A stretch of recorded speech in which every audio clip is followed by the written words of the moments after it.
केंद्र सरकार द्वारा लाए गए वक्फ बोर्ड अधिनियम 2024 के खिलाफ आज अंजुमन मोइनिया फखरिया चिश्तिया द्वारा एक प्रेस वार्ता आयोजित की गई और अपनी नाराजगी व्यक्त करते हुए मोदी सरकार को मुसलमान विरोधी बताया और इस बिल की घोर निंदा की गई।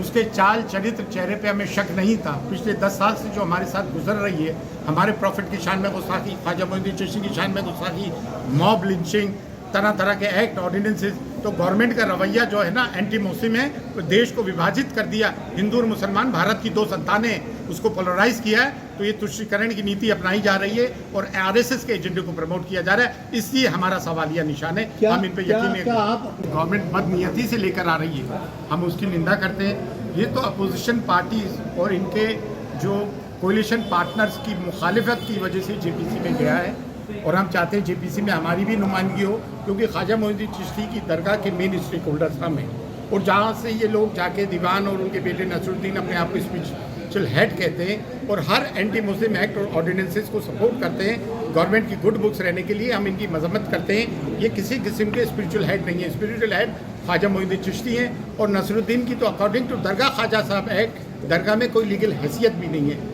हर मुस्लिम, ये मीर जाफ़र और मीर सादिक और ऑल इंडिया सूफी सज्जादा नशीन काउंसिल में वो लोग हैं जो दीन और मिल्लत के इस्मत फरोश हैं और मफाद परस्त लोग हैं जो कौम को गुमराह कर रहे हैं। इस वक्त तमाम मुस्लिम उम्मा एक प्लेटफॉर्म पे, और हम ये अल्लाह की राह में एक्ट बनाए, चैरिटी करते हैं हम रिलीजियस पर्पस के लिए। और सब में बड़ी बात, हम इस पर किसी नॉन मुस्लिम्स को नहीं चाहते हैं, ना डिस्ट्रिक्ट कलेक्टर को चाहते हैं।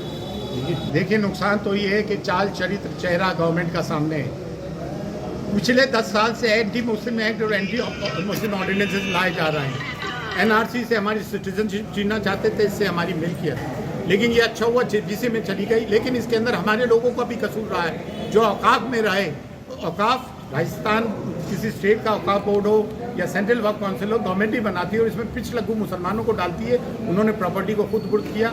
ये भ्रम फैलाया जा रहा है कि औकाफ ने गवर्नमेंट की ज़मीन पे कब्जा किया, जबकि हकीकत ये है कि औकाफ की ज़मीनों पे हुकूमत के दफ्तर मौजूद हैं और इतना कम किराया आता है जिससे ये औकाफ की प्रॉपर्टी से हम मुसलमानों का उत्थान हो सकता है एजुकेशन की फील्ड में, मेडिकल फील्ड में। इससे देश का भी भला होगा, देश की भी उन्नति होगी। हम देश से कोई अलग हटके नहीं हैं, हम पहले भारतीय हैं भाई। और हमने हमेशा गंगा जमनी तहजीब को प्रमोट किया, हमने डाइवर्सिटी को प्रमोट किया। कारगिल हो, चाइना वॉर हो, सुनामी हो, हमने बढ़ चढ़ के हिस्सा लिया हर चीज़ में। किस में नहीं लिया? दीवान आले रसूल अली खान जो पाकिस्तान भाग गया था और कानून के हिसाब से उसकी प्रॉपर्टी को एनिमी प्रॉपर्टी डिक्लेयर करना चाहिए, ये कानून है। दूसरी that amount to civil death. और अपने आप को देशभक्ति का झंडा लेकर घूमते हैं, जो कुछ है नहीं अपने आप को बताते हैं। आप सब जानते हैं यहाँ डायरेक्ट हुजूर का इनास के आसानी से और ज़ायरीन ख्वाजा से डायरेक्ट ताल्लुक़ खुताम ख्वाजा का इनहेरिटेड कैपेसिटी 365 डेज 24/7 तमाम रसूमात रिचुअल्स हम निभाते हैं। ज़ायरीन को ज़ियारत हम कराते हैं, खिदमत हम करते हैं, दुआ खैर हम करते हैं, आसानी को बंद खोलते करते हम हैं। और 800 साल से ये वतीरा है। उस आदमी का क्या रोल है? हमेशा जब भी एंटी मुस्लिम एक्ट और ऑर्डिनेंस आता है, क्योंकि उसने गवर्नमेंट से सिक्योरिटी ले रखी है, सिक्योरिटी उसकी इंटैक्ट रहे, तो जो भी गवर्नमेंट आती है, कांग्रेस हो बीजेपी हो, उसको जाके सपोर्ट करता है और झूठा भरम फैलाता है। स्टोरी इससे रिलेटेड नहीं है। देखिए, हमें गवर्नमेंट की, मौजूदा गवर्नमेंट की इन कॉन्टेक्स्ट और मुस्लिम किसी भी बात पे विश्वास नहीं है। हर ये वो एक्ट ऑर्डिनेंस लाए जिससे कि दूसरों का अपीसमेंट होता है, तुष्टीकरण होता है। इसमें हमारा कौन सा तुष्टीकरण अपीसमेंट है? कांग्रेस पीरियड में भी हमारा तुष्टीकरण अपीसमेंट नहीं था, वरना राजेंद्र सच्चर कमेटी रिपोर्ट में ये क्यों आता कि हमारी मुसलमानों की हालत दलितों से भी बदतर है।